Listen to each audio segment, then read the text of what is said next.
Un frisson vous parcourt l'échine, vous êtes traqué, vous croyez voir le monde clairement, la lueur toxique dans le regard de quelqu'un, les nuances manipulatrices dans sa voix, le mépris flagrant des limites.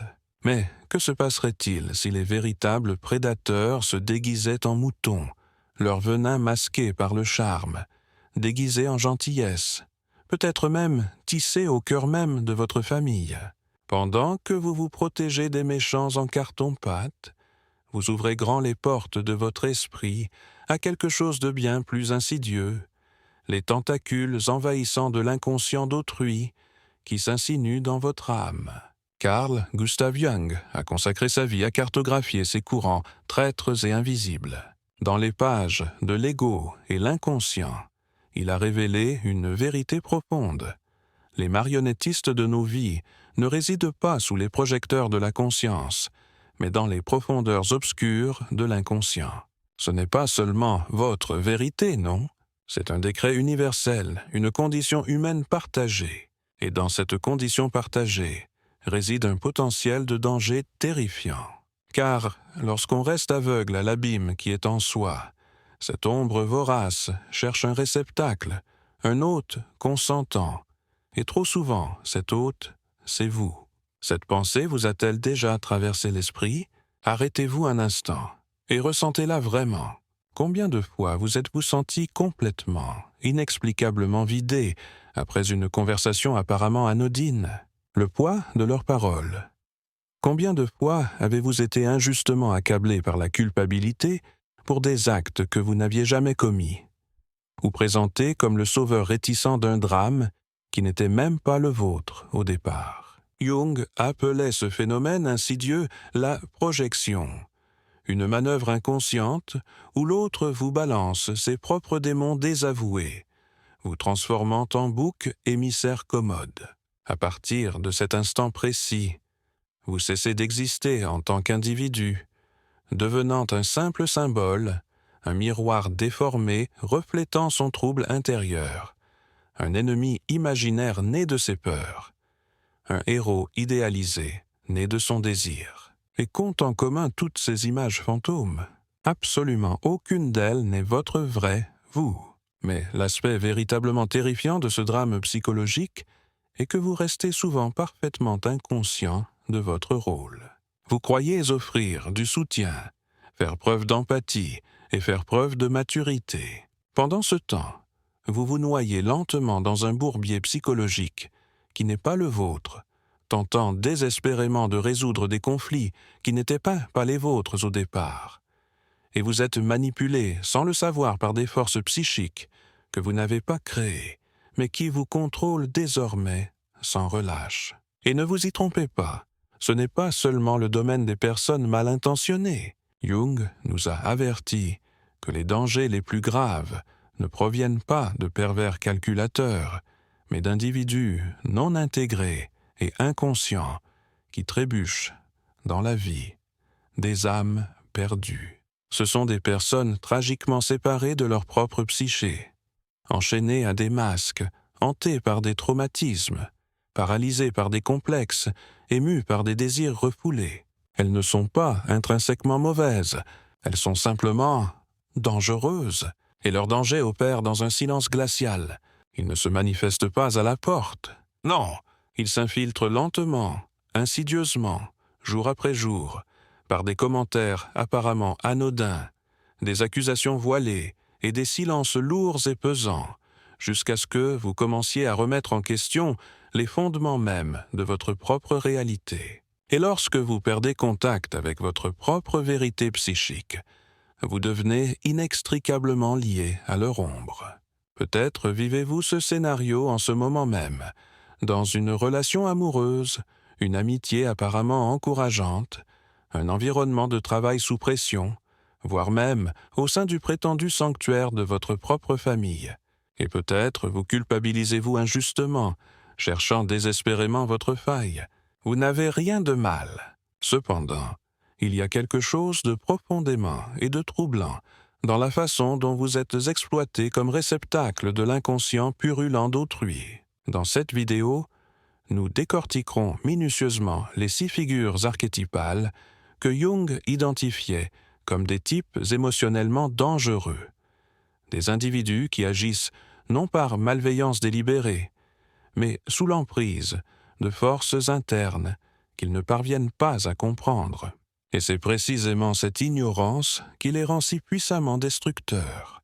Nous explorerons les propres mots de Jung, ses concepts fondamentaux et ses avertissements glaçants, tirés directement de ses œuvres phares, notamment Ion, l'ego et l'inconscient, et Archétype et l'inconscient collectif, afin de vous donner les connaissances nécessaires pour reconnaître ces profils insidieux.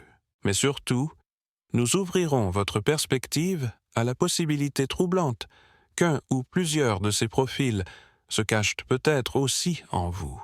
Êtes-vous prêt à affronter la vérité? Alors, préparez-vous, prenez une profonde inspiration et entrez dans la lumière. Mais attention, après avoir entendu cela, vous ne pourrez plus jamais regarder les gens autour de vous, ni même vous-même, de la même manière. Imaginez une vie passée sous un regard constant. Quelqu'un qui vous rend responsable de la moindre fluctuation émotionnelle. Quelqu'un qui transforme votre simple présence en déclencheur. Quelqu'un qui vous convainc subtilement que vous êtes responsable d'avalanches émotionnelles dont vous n'êtes même pas responsable. Au premier abord, ces personnes paraissent fragiles, d'une sensibilité exquise, d'une profondeur profonde. Mais, au fil du temps, vous réalisez avec angoisse que vous êtes entraîné, à coups de pied et de cris, sur un champ de bataille qui n'est pas le vôtre, et où vous êtes déjà désespérément dépassé. Il s'agit du manipulateur inconscient, quelqu'un qui, tragiquement inconscient des blessures vives et béantes qu'il porte, les projette sur les autres comme une forme perverse d'autopréservation psychique. Jung a judicieusement observé « Ce que nous n'affrontons pas en nous-mêmes, nous le rencontrerons sous forme de destin. » Et souvent, ce destin cruel et ironique porte un nom bien précis, un visage familier, et partage même votre table. Le manipulateur inconscient est un individu impuissant, dominé par des éléments refoulés, des traumatismes non intégrés et des fragments émotionnels non traités. Au lieu de tourner son regard vers l'intérieur pour affronter la source de sa douleur, il braque sans relâche son artillerie psychique sur vous, vous transformant en toile blanche pour ses conflits internes incessants. Ce type de personne vit dans un état de projection perpétuelle. Selon Jung, la projection est une fonction inévitable de la psyché humaine. Mais, lorsqu'elle n'est pas reconnue, elle dégénère en une spirale monstrueusement destructrice. Dans l'ego et l'inconscient, il soutient avec éloquence que la projection induit une sorte de cécité psychique, une prison auto-imposée, où l'autre cesse d'être perçu comme un individu unique et se réduit tragiquement à un simple symbole de ce qui demeure caché, suppurant en nous. C'est précisément la méthodologie destructrice employée par le manipulateur inconscient. Il ne vous voit pas vraiment. Il ne perçoit qu'une part perdue et fragmentée de lui-même, et y réagit comme si elle était tangible. Ces individus se mettent souvent dans le rôle de victimes perpétuelles. Chaque malheur, chaque affront perçu est toujours la faute de quelqu'un d'autre, jamais la leur. Lorsqu'ils succombent à la rage, c'est parce que vous l'avez provoqué. Lorsqu'ils sont submergés par la tristesse, c'est parce que vous les avez cruellement déçus. Lorsqu'ils sont rongés par un sentiment d'infériorité, c'est parce que vous affichez avec arrogance votre supériorité. Cette distorsion insidieuse est si subtile, si omniprésente, qu'on commence inévitablement à s'interroger sur sa propre santé mentale. Étais-je vraiment insensible? Ai-je dit quelque chose de blessant par inadvertance? Suis-je la personne toxique? Ainsi, la manipulation se déroule sans qu'une seule voix ne s'élève, sans qu'une seule demande explicite ne soit formulée. C'est un processus purement émotionnel, profondément inconscient et terriblement efficace. Plus troublant encore, ces individus possèdent souvent un charme irrésistible. Ils dégagent charisme, sensibilité et une aura captivante d'une intensité émotionnelle exacerbée. Cela crée un piège soigneusement conçu, vous attirant dans la fausse croyance que vous pouvez les aider, les guérir, les comprendre plus profondément que quiconque. Mais en réalité, vous sacrifiez votre précieuse santé psychique, tentant vainement de sauver quelqu'un qui refuse obstinément de plonger dans les profondeurs obscures de son être. Et plus vous tentez farouchement de le sauver, plus vous sombrez irrémédiablement. Jung nous avertit judicieusement que ces schémas insidieux de projection sont particulièrement dangereux, car ils nous enferment dans un rôle symbolique rigide. Sauveur, ennemi, traître, père, mère, tout sauf le vrai, l'authentique vous. Et exister dans un lien symbolique, c'est exister dans une illusion soigneusement construite. On cesse d'être perçu comme un sujet sensible, et on est traité comme un reflet grotesquement déformé de l'inconscient purulent de l'autre.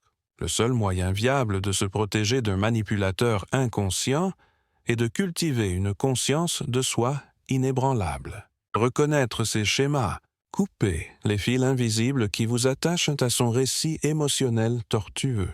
Et, surtout, interrogez-vous sans relâche. Ce que je ressens m'appartient-il vraiment? Ou est-ce insidieusement induit par ces manipulations? Car le manipulateur inconscient ne s'immisce pas violemment dans votre vie. Il s'infiltre discrètement par la faille de votre armure, votre empathie. Et une fois que vous avez identifié avec succès ce modèle insidieux, l'étape cruciale suivante consiste à comprendre comment il se dissimule encore plus intelligemment derrière le masque de la persona. L'individu qui non seulement projette, mais agit activement, construisant toute sa vie autour de la projection d'une image, de quelque chose qu'il n'est fondamentalement pas.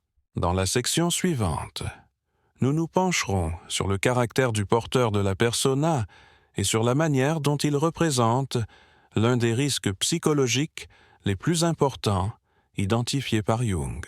Car, tandis que le manipulateur inconscient vous soumet à ses conflits intérieurs, le porteur de la persona peut vous entraîner, volontairement ou non, dans un monde déformé, où même vous commencez à oublier qui vous êtes vraiment. Tous les dangers psychologiques ne se manifestent pas par des comportements ouvertement extrêmes. Parfois, le danger réside dans ce qui semble trop parfait. Le sourire mielleux omniprésent, la posture impeccablement maintenue, l'image impeccablement soignée. Nous vivons à une époque implacablement définie par les apparences, où le paraître a tragiquement éclipsé la valeur intrinsèque de l'être. Et cette obsession sociétale omniprésente, selon Jung, pose un grave problème. Car lorsqu'un individu s'identifie excessivement à sa propre persona, le masque social soigneusement construit que nous utilisons tous pour naviguer dans le monde, il court le risque effroyable de rompre le lien avec sa propre essence authentique. Et ceux qui ne vivent que pour ce masque, non seulement se perdent tragiquement, mais commencent aussi inévitablement à déformer la réalité de tous ceux qui les entourent. Dans l'ego et l'inconscient, Jung soutient avec éloquence que la persona représente ce que quelqu'un n'est pas, mais ce que lui-même, ainsi que les autres, pensent être. En d'autres termes, il s'agit d'une construction artificielle méticuleusement façonnée par les pressions incessantes des attentes sociales, familiales et professionnelles. En soi, la personnalité n'est pas intrinsèquement néfaste. Nous l'utilisons tous à des degrés divers. Elle nous permet de remplir efficacement les rôles sociaux qui nous sont assignés. Être un médecin compétent, un enseignant attentionné, un frère bienveillant, un ami fidèle. Les problèmes commencent lorsque quelqu'un croit à tort n'être qu'un simple rôle. Lorsque le masque se fond irrémédiablement dans le visage, tout ce qui est authentiquement spontané, vulnérable et authentique et singulièrement individuel, est impitoyablement enfermé dans les profondeurs les plus obscures de la psyché. Le porteur de la persona est le maître incontesté de la superficialité fonctionnelle. Il dit sans effort ce que les autres désirent entendre. Il se comporte méticuleusement comme prévu. Il évite stratégiquement les conflits à tout prix. Mais derrière le voile soigneusement construit de la maîtrise de soi se cache une âme qui s'effondre lentement. Car plus il s'acharne à entretenir l'illusion, plus il étouffe son moi authentique. Et cette répression chronique aura, tôt ou tard, un prix dévastateur. Pour ceux qui ont le malheur de côtoyer ce type de personnes, l'impact est profondément déstabilisant. On sent que quelque chose ne va pas du tout, mais on a du mal à l'exprimer. Il y a un manque palpable de spontanéité, une absence troublante de vérité authentique, un manque frustrant de profondeur dans vos interactions. Tout semble étrangement répété, guindé et artificiel. Pire encore, le porteur de ce personnage projette sans relâche sur vous cette exigence insatiable de perfection. Il attend de vous que vous performiez, que vous vous intégriez parfaitement, que vous collaboriez consciencieusement à sa mise en scène méticuleuse. Si vous osez exprimer quelque chose qui s'écarte du récit soigneusement écrit, un éclair d'émotion intense, une lueur de doute, une douleur profonde, ils reculent immédiatement, deviennent visiblement mal à l'aise et se ferment émotionnellement. Car tout ce qui leur rappelle, même de loin, ce qu'ils ont si laborieusement refoulé en eux devient totalement insupportable. Jung a mis en garde de manière glaçante. Ce type d'identification omniprésent à la persona représente l'une des plus graves menaces pour le processus d'individuation. Le cheminement ardu et permanent vers la connaissance de soi et l'intégration de l'inconscient. Pour lui, le véritable danger se matérialise lorsque l'individu est hypnotisé par le rôle qu'il joue, croyant, tragiquement, être réellement ce que les autres perçoivent de lui. Et c'est précisément là que réside le plus grand risque. Quand quelqu'un vit uniquement pour être accepté, en quête incessante de reconnaissance, en quête désespérée d'éloges, il devient involontairement l'otage de sa propre façade minutieusement construite. Et tout ce qui est authentique en lui meurt lentement et étouffamment derrière ce vernis soigneusement appliqué. Vivre avec une telle personne peut progressivement éroder votre spontanéité. Vous commencez à vous surveiller, à doser méticuleusement vos paroles, à dissimuler sélectivement les aspects de vous-même qui ne correspondent pas tout à fait à son idéal narratif soigneusement élaboré. Lentement, insidieusement, vous commencez à porter votre propre masque, sans même vous en rendre compte.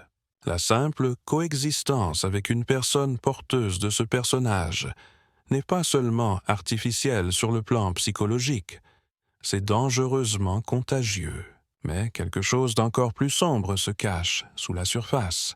Car lorsqu'un individu réprime sans relâche ses véritables sentiments, étouffe ses pensées authentiques et nie impitoyablement ses désirs les plus profonds pendant trop longtemps, ces aspects non reconnus de son moi ne s'évanouissent pas comme par magie. Ils s'accumulent, s'enveniment et fermentent dans les recoins obscurs de l'inconscient jusqu'à se métamorphoser en quelque chose de bien plus sinistre, l'ombre.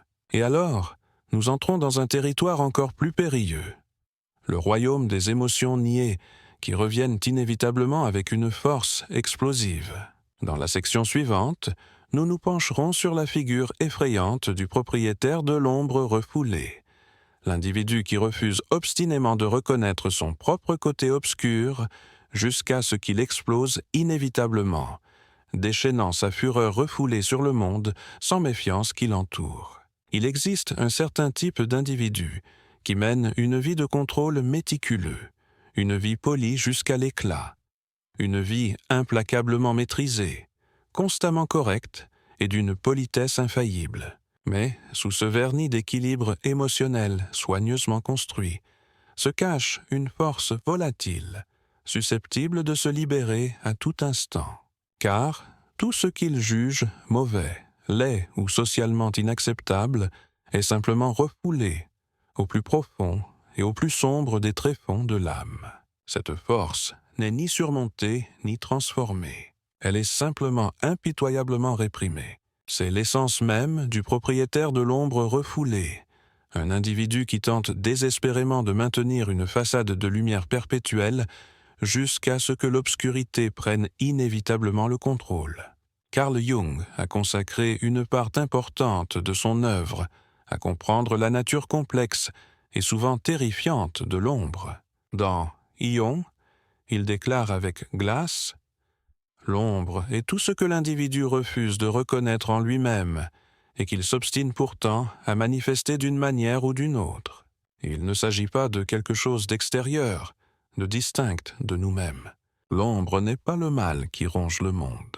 Ce n'est pas l'autre. Ce n'est pas l'ennemi qui rôde au-delà des frontières. L'ombre est, fondamentalement, un phénomène intérieur. C'est la haine brute et viscérale que vous refusez obstinément d'admettre. C'est l'envie tenace que vous tentez désespérément de rationaliser. C'est la sexualité vibrante que vous réprimez honteusement. C'est l'ambition brûlante que vous dissimulez habilement sous un humble effacement de soi. Tout ce que vous rejetez avec véhémence en vous ne disparaît pas d'un coup. Cela se transforme inévitablement en ombre. Et, comme l'a si sagement enseigné Jung, ce que vous refusez obstinément de rendre conscient orientera inévitablement votre vie, et vous l'appellerez tragiquement destin. Le propriétaire de l'ombre refoulée ne paraît pas dangereux au premier abord. Au contraire, il est souvent admiré, loué pour sa discipline, reconnu pour sa gentillesse et loué pour sa serviabilité. Mais il y a toujours quelque chose de troublant chez lui. Il fait preuve d'une intolérance particulière à la faiblesse d'autrui. Il réagit mal aux démonstrations de spontanéité authentique. L'expression d'émotions intenses le gêne visiblement. Il semble toujours chargé d'émotions, mais mystérieusement, il n'explose jamais, jusqu'à ce qu'il le fasse. Et lorsque cette inévitable explosion se produit, elle est dévastatrice. Cet individu vit dans un état perpétuel de vigilance émotionnelle accrue. Il se refuse rigoureusement la liberté de ressentir et, pour cette raison même, condamne sans relâche ceux qui osent le faire. Il refuse de se laisser entendre et, pour cette raison même, attaque sans relâche ceux qui osent dire leur vérité. Il devient agressivement moralisateur, inexorablement exigeant et pathologiquement contrôlant. Mais tout cela n'est qu'une tentative désespérée et mal avisée de maintenir son inconscient bouillonnant sous son contrôle d'une main de fer. Jung était sans équivoque. Plus la personnalité est forte, plus l'ombre est refoulée. Et plus l'ombre est refoulée, plus sa manifestation finale sera inévitablement brutale. On peut facilement identifier ce schéma chez les individus qui réagissent de manière disproportionnée à des provocations apparemment anodines, qui explosent pour des choses futiles, qui nourrissent de la rancune pendant des années et qui sabotent les relations de manière passive-agressive. Ce sont les archétypes des personnes difficiles que personne ne comprend vraiment. Pourquoi sont-elles si constamment amères, si constamment rancunières, si systématiquement critiques? La réponse, invariablement, se trouve endormie dans l'ombre, non intégrée, non reconnue et totalement rejetée. Et voici le point crucial à comprendre. L'ombre ne se compose pas uniquement de traits négatifs. Jung a soigneusement expliqué qu'elle contient également votre potentiel dénié, votre créativité refoulée et votre force cachée. Mais lorsqu'elle est ignorée, toutes ces forces puissantes se transforment tragiquement en poison. Et ce poison insidieux contamine inévitablement la relation, pollue l'environnement et, plus dévastateur encore, infecte les proches de la personne empoisonnée. Vivre avec le propriétaire de l'ombre refoulée, c'est vivre au cœur d'un champ de mines émotionnelles instables. On ne sait jamais où l'on met les pieds, jusqu'à ce qu'une explosion dévastatrice nous projette violemment au sol. Mais cette répression implacable ne surgit pas spontanément de nulle part. Le plus souvent, Elle est alimentée par une illusion de supériorité profondément ancrée, par un idéal moral rigide qui transforme tragiquement la culpabilité en outil de manipulation et de contrôle. C'est précisément là que nous entrons dans le territoire de la figure archétypale suivante, le contrôleur moral. Un individu qui non seulement réprime impitoyablement ses propres désirs, mais vous fait aussi subtilement culpabiliser profondément d'oser vivre les vôtres. Dans la section suivante, nous démasquerons sans détour ce type particulier, que Jung considérait comme l'un des obstacles les plus redoutables à la réalisation d'une véritable liberté psychique, le gardien autoproclamé de la vertu qui cache désespérément ses propres démons déchaînés. Tous les bourreaux ne manient pas l'épée. Certains brandissent la croix, adhèrent à des règles rigides, s'accrochent à des dogmes dépassés et débitent sans relâche des phrases toutes faites et pleines de clichés. Ce sont ces individus qui se réclament avec véhémence des principes éthiques inébranlables, d'une adhésion inébranlable à la justice et d'un dévouement indéfectible à la moralité. Mais au fond, ils s'enferment sans relâche, eux-mêmes et les autres, dans une cage suffocante, méticuleusement façonnée par la culpabilité et la honte. Jung était parfaitement conscient de cet archétype destructeur. Pour lui, lorsque la moralité est déformée de manière perverse et réduite à une simple façade, elle devient l'une des formes de répression psychique les plus insidieusement efficaces. C'est précisément le cas du contrôleur moral, un individu qui, au lieu de s'engager dans le difficile voyage d'intégration de sa propre ombre, la projette sans relâche sur le comportement des autres, les condamnant avec véhémence pour les choses mêmes qu'il ne peut ou ne veut accepter en lui-même. Vous avez sans doute déjà rencontré quelqu'un de ce genre. Ce sont des individus prompts à pointer du doigt, mais qui refusent obstinément de se tourner vers l'intérieur. Ils se présentent avec agressivité comme des exemples éclatants de comportements irréprochables, non pas parce qu'ils le sont sincèrement, mais parce qu'ils ont désespérément besoin de maintenir une image soigneusement construite de supériorité morale inébranlable. Selon Jung, plus le degré de répression est élevé, plus le besoin impérieux de l'individu de projeter son ombre sur les autres est intense. Et c'est précisément ce que fait le contrôleur moral. Il transforme stratégiquement les autres en pécheurs commodes, en déviants rebelles et en individus moralement défaillants, afin d'éviter commodément d'affronter son propre réseau de désirs, d'impulsions interdites et de contradictions flagrantes. Le problème est que, contrairement à un manipulateur émotionnel ordinaire, le contrôleur moral croit sincèrement faire le bien. Il est sincèrement convaincu de corriger, de sauver ou d'éduquer l'autre. Et cette croyance erronée rend son influence insidieuse encore plus toxique, car elle est habilement dissimulée sous une aura d'autorité irréprochable, enveloppée d'un voile soigneusement construit de bonnes intentions, et enveloppée d'une forme perverse de spiritualité déformée pour correspondre à son propre récit. Leurs critiques incessantes s'accompagnent invariablement de phrases fallacieuses telles que « c'est pour votre bien », vous m'en remercierez plus tard, ou encore « quelqu'un doit vous dire la vérité, et cette personne, c'est moi ». Mais cette prétendue vérité est loin d'être neutre. Elle est toujours lourdement chargée de leurs propres projections inconscientes.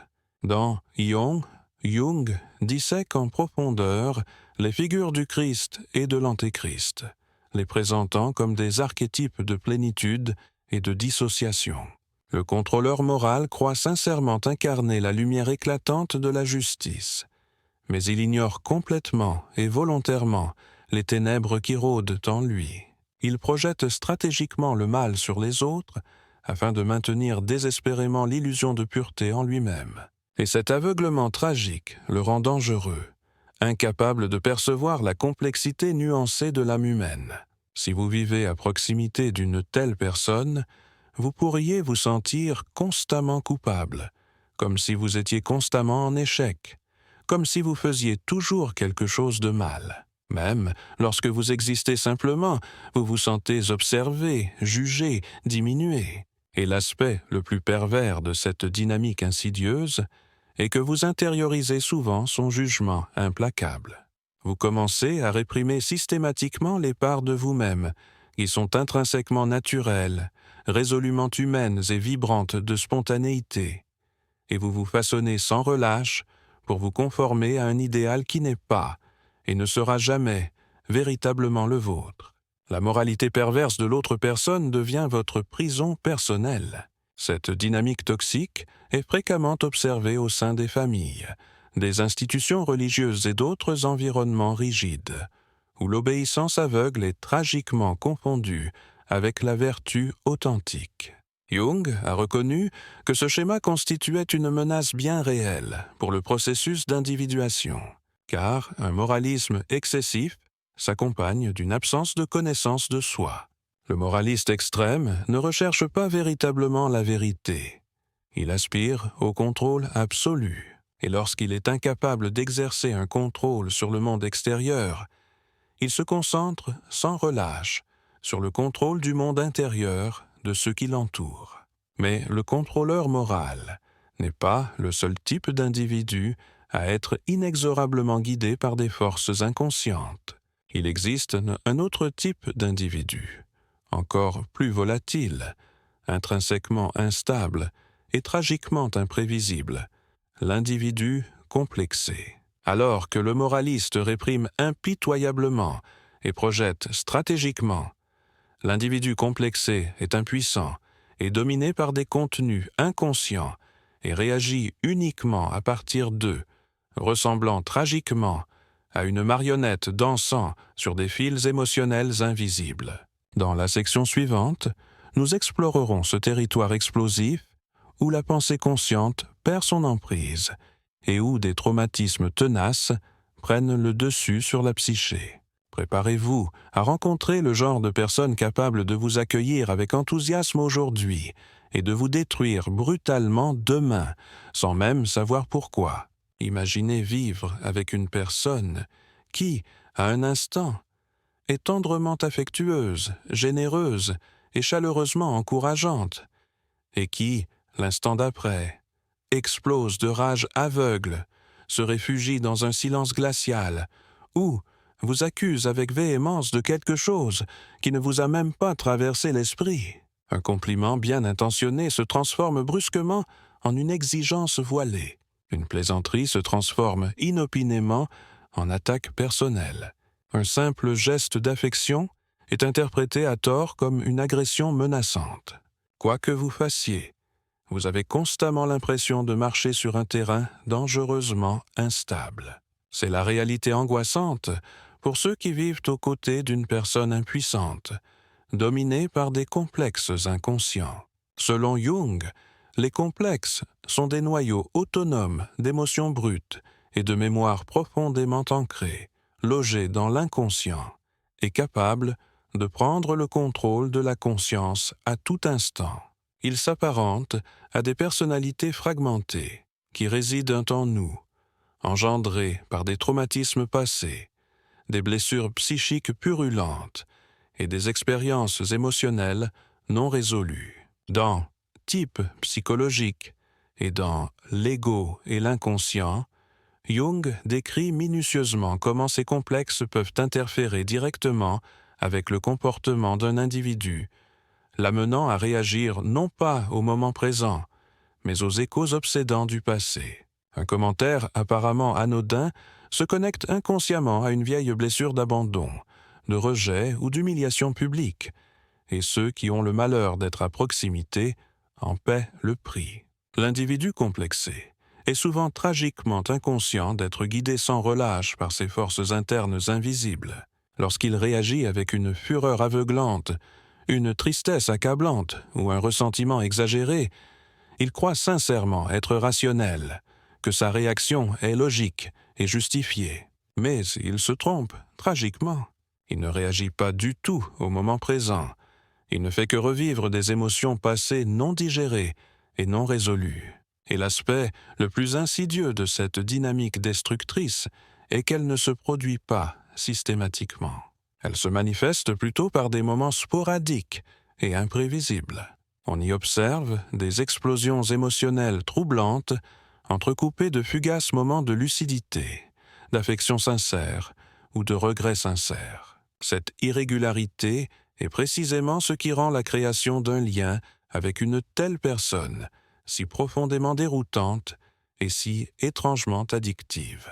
On finit par croire à tort qu'elle n'est pas toujours comme ça, qu'elle est parfois vraiment merveilleuse. Et cette lueur d'espoir persistante est ce qui vous maintient irrémédiablement accroché, car il y a bien des moments de connexion authentique, des moments d'affection sincère. Mais ces moments sont inévitablement suivis de ruptures imprévisibles, où l'on se retrouve soudain pris au piège d'une tempête émotionnelle inexplicable et incompréhensible. Et dans une tentative désespérée de restaurer un semblant d'harmonie, vous vous adaptez stratégiquement à leurs besoins changeants. Vous vous adaptez méticuleusement à leurs sautes d'humeur imprévisibles et réduisez méticuleusement votre propre espace d'être. Vous commencez à éviter certains sujets, à peser méticuleusement vos mots et à marcher prudemment sur des œufs. Tout cela dans une tentative désespérée d'éviter de réveiller par inadvertance le monstre qui sommeille perpétuellement en l'autre. Mais voici la vérité brutale et sans phare. Cette créature monstrueuse n'est pas et ne sera jamais réveillée par vous. Elle est toujours là, tapie juste sous la surface, infiniment latente et perpétuellement affamée, attendant patiemment le moindre déclencheur apparemment insignifiant. Et lorsqu'elle surgit inévitablement, elle consume impitoyablement tout sur son passage destructeur. Pour Jung, les complexes non reconnus finissent par coloniser la psyché tout entière. Ils parlent à votre place, ressentent sans relâche vos émotions et agissent compulsivement pour vous. Et chez l'individu complexé, cette prise de contrôle hostile se produit avec une fréquence alarmante. Il peut être impuissant et dominé par un complexe d'infériorité paralysant, un complexe envahissant de martyr, un complexe dévorant d'abandon ou un complexe paranoïaque de persécution, chacun avec ses propres récits ancrés, ses propres émotions envahissantes et ses propres exigences insatiables. Et plus vous tentez désespérément de maintenir une paix fragile, plus vous nourrissez sans relâche l'illusion dangereuse qu'il est possible de contrôler l'incontrôlable. Être proche d'une telle personne, c'est vivre dans un état d'alerte perpétuel. Il n'y a jamais de véritable stabilité émotionnelle. Le moment présent est perpétuellement contaminé par les fantômes du passé. Et tôt ou tard, vous finirez inévitablement par absorber ces fantômes insidieux. Vous commencerez à douter de vous-même, de votre mémoire, de votre santé mentale. Et sans même vous en rendre compte, vous aussi êtes lentement colonisé par l'inconscient implacablement oppressant de l'autre. Mais le plus dangereux reste à venir, car, tandis que l'individu complexé oscille de manière erratique entre des extrêmes émotionnels, il existe un autre type de personne qui ne crie pas, n'explose pas et n'accuse pas ouvertement, mais qui consomme subtilement votre énergie jusqu'à ce que vous n'ayez plus rien à donner. Dans la prochaine et dernière section, nous décortiquerons la figure terrifiante du vampire psychique, cet individu qui se nourrit sans relâche de votre précieux temps, accapare toute votre attention et sape votre empathie sans borne, vous laissant finalement épuisé, vidé et complètement vide. Avec lui, nous conclurons ce cycle douloureux en révélant ce que Jung croyait être la voie ultime pour sortir des confins étouffants de l'inconscient. Certaines personnes ne s'intéressent pas à votre simple présence.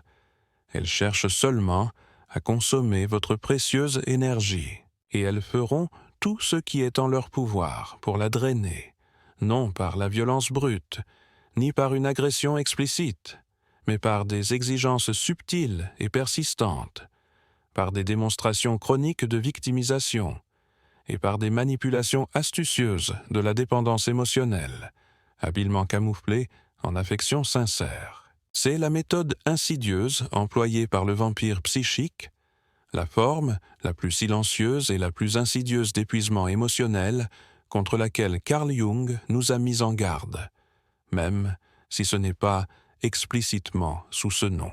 Car, dans le langage jungien, c'est le symbole tragique de la relation symbiotique non résolue.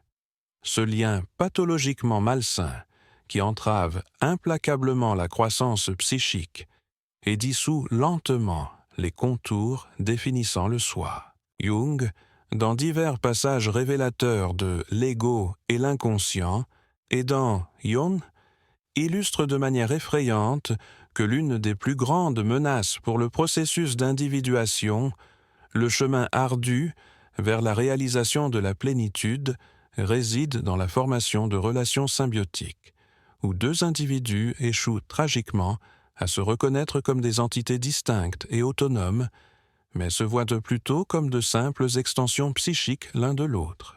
Le vampire psychique s'épanouit précisément dans ce type de connexion codépendante. Il requiert votre attention constante, exige votre réconfort émotionnel quotidien et s'attend à une disponibilité inconditionnelle et permanente. Mais derrière cette façade de besoins incessants et soigneusement construite, se cache un vide sans fond que vous ne pouvez et ne pourrez jamais combler. Vous offrez d'abord votre soutien, puis donnez généreusement votre précieux temps, puis tolérez à contre-cœur des formes subtiles de violence émotionnelle, au nom erroné d'une compréhension inébranlable, jusqu'à ce que vous réalisiez finalement, le cœur serré, que toute votre énergie est implacablement épuisée et que vous ne possédez plus la capacité de discerner où l'autre personne s'arrête et où vous, le vrai vous, commencez même. L'épuisement qui en résulte est profond. Il n'est pas seulement physique, il est profondément existentiel. On a l'impression que son âme est lentement dévorée, goutte après goutte, jour après jour, sans relâche. Jung a parlé avec émotion de ces individus qui, tragiquement incapables de subvenir à leurs besoins psychiques, s'attachent désespérément aux autres, se comportant davantage comme des parasites émotionnels insidieux que comme des êtres humains authentiques. Et aussi brutal que cela puisse paraître, c'est la vérité sans phare. Le vampire psychique est fondamentalement désintéressé par la croissance. Il est plutôt obsédé par le fait d'être porté passivement. Mais le danger ne réside pas seulement dans l'épuisement accablant, il réside dans la dissolution insidieuse du moi. On commence à se sentir profondément coupable d'oser désirer son propre espace personnel. On est impitoyablement taxé d'égoïste pour avoir simplement envisagé des moments de silence bénis. On est froidement taxé de sans-cœur pour avoir osé aspirer à la sécurité de la distance émotionnelle. Parce que le vampire psychique est passé maître dans l'art d'inverser les rôles. Il passe sans effort de l'image de la victime impuissante à celle d'un accusateur impitoyable. D'individu perpétuellement en manque d'affection, il se transforme comme par magie en manipulateur rusé. Et avant même de réaliser ce qui se passe, vous vous retrouvez à vivre sans relâche, pour éviter toute crise, à tenter désespérément de maintenir une illusion de paix et à lutter désespérément pour maintenir un lien profondément malsain qui vous détruit lentement de l'intérieur. Jung nous propose une voie viable pour rendre l'inconscient conscient, et cette voie transformatrice s'applique aussi bien aux autres qu'à nous-mêmes. Car peut-être, à un moment sombre de votre vie, avez-vous, vous aussi été, sans le savoir, un vampire psychique, un individu complexé, voire même porteur de cette personnalité. Aucun de nous n'est véritablement à l'abri. Nous portons tous le poids de l'ombre en nous. Nous portons tous les cicatrices d'une douleur profonde. La différence cruciale réside dans le fait de savoir qui choisit courageusement de regarder en soi, et de savoir qui, au contraire, choisit de projeter ce poids suppurant sur l'âme inconsciente des autres. Cette vidéo a servi de miroir, reflétant la dynamique insidieuse qui nous lie sans relâche, nous blesse sans relâche et nous maintient sans relâche dans un état d'inconscience. Si vous êtes arrivé jusqu'ici, cela signifie que vous êtes enfin prêt à voir vraiment, à nommer sans broncher et à vous libérer courageusement. Et cette reconnaissance représente la toute première forme de véritable liberté, et la plus puissante et transformatrice. Il ne s'agit pas de rejeter la faute sur les autres. Il s'agit de sortir résolument de la position d'otage et de reconquérir la souveraineté sur votre précieuse psyché. Mais au-delà de cette jungle, il y a une autre réalité.